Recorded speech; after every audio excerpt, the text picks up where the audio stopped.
This story is based on rumors and anonymous sources. Some details may be unverified. Please approach the information critically.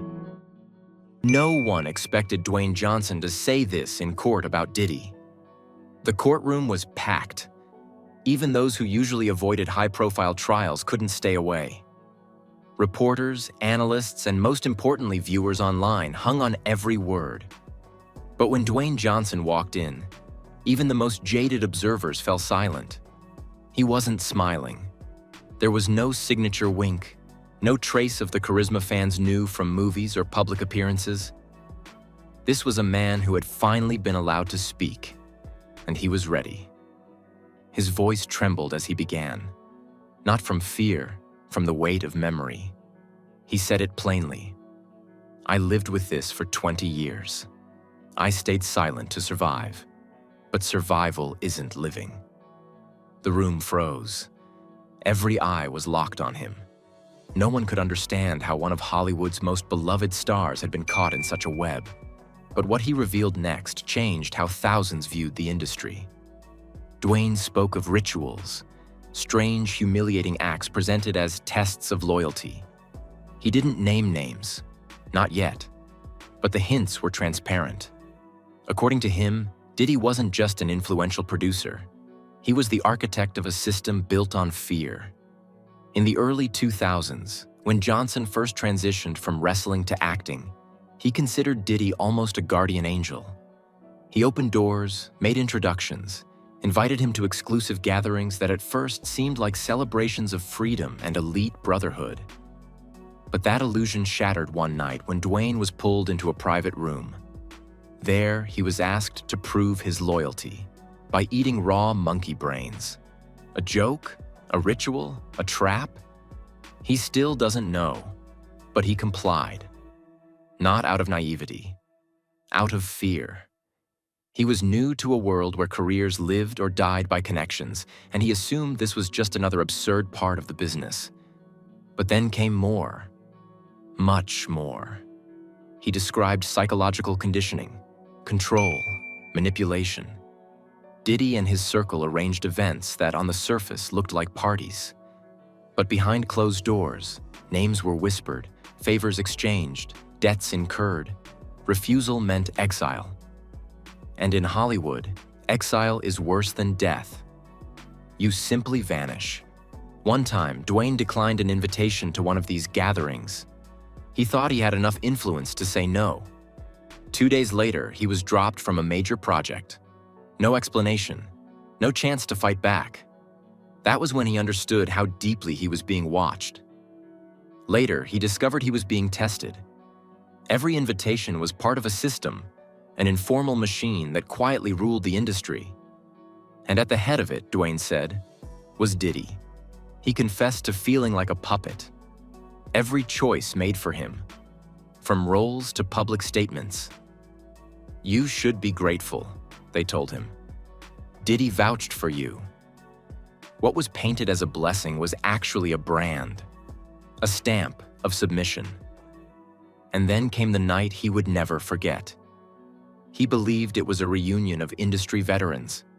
But when he walked into the room, he realized it was something else entirely. A ceremony.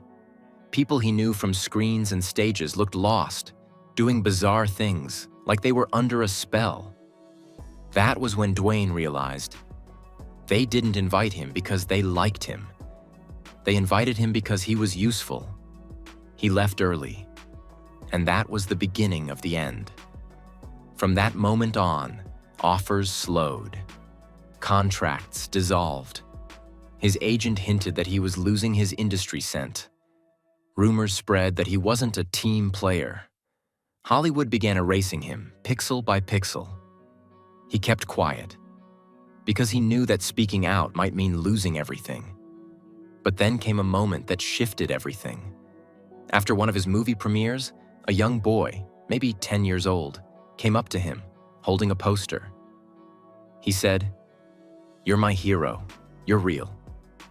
Dwayne smiled, but inside, something cracked. He knew he was living a lie. In court, he said that feeling haunted him for months. Until one day he decided he couldn't live like that anymore. He remembered the friends, the colleagues who had disappeared, those who tried to leave the system. Some moved away and were never seen again. Some allegedly started new lives. But in reality, they were erased. And no one ever asked why. I realized my silence was starting to feel like betrayal, Dwayne said. I stayed quiet to protect myself, but I abandoned those who believed in me. He didn't ask for forgiveness. He just wanted the truth to be heard. He turned to the courtroom and finally spoke the name. Diddy. There was no hatred in his voice, just exhaustion. You made us believe that success meant sacrifice, that we had to endure if we wanted the dream. But this isn't a dream. It's a nightmare wrapped in branding. His final words echoed. He was already halfway to the door when he stopped, turned back, and said, I know my story is just one of thousands. Behind me stand those whose voices were stolen, those who didn't survive this theater of lies. But today, I'm not speaking for myself. I'm speaking for them. Hollywood can no longer hide, because truth is here, and it's louder than your bought applause. The courtroom froze. Reporters didn't know what to write. Viewers didn't know what to think. One man had changed the entire narrative. And even if his career ended that day, he'd know one thing. He was finally free. And from that moment on, the illusion of Hollywood began to crack. But as the silence settled and the weight of his testimony lingered in the air, the question remained, how deep does the rabbit hole go? If Dwayne Johnson, a symbol of strength, discipline, and success, could feel powerless in the face of unseen forces, then what does that say about the industry we idolize? How many careers have been manufactured, manipulated, or even destroyed behind closed doors in exchange for silence, compliance, or something worse? His words struck not only as a confession, but as a warning. What we see on red carpets and movie posters may only be the surface. Beneath the glamour lies a machinery built on control, secrets, and silence. Yet we must also acknowledge the uncomfortable truth. In a world driven by attention, even truth can be shaped, distorted, or used as currency. Allegations without evidence become legends, and legends become fuel for speculation. We, the audience, become both jury and judge, often without even realizing it. This story is based on testimony allegedly given in a courtroom and on information obtained from anonymous sources. Some details have not been independently verified.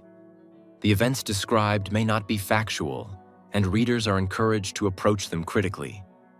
Whether Johnson's words were a cry for justice, a symbol of deeper corruption, or a chapter in an ongoing narrative of fame and fear, time will reveal what truly lies beneath the surface of the spotlight.